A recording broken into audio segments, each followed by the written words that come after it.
যে virus actually কি। Virus হলো এমন একটা জিনিস বা এমন একটা সত্তা, এটাকে আসলে তারা জীবিত বস্তুও বলে না, জড় বস্তুও বলে না। হুম।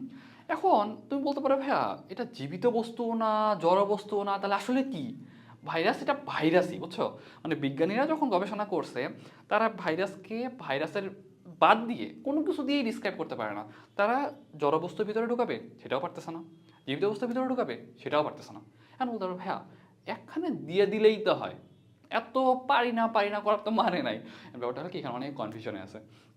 যখন একটা ভাইরাস আমাদের মানব দেহের ভিতরে প্রবেশ করে, তখন সেই ভাইরাসটাকে দেখবা কি, সেই ভাইরাসটা আমাদের ভিতরে মাল্টিপ্লিকেশন করে সংখ্যা বাড়ায় আমাদের ভিতরে অনেক রোগ ব্যাধি তৈরি করতেছে, তাই না?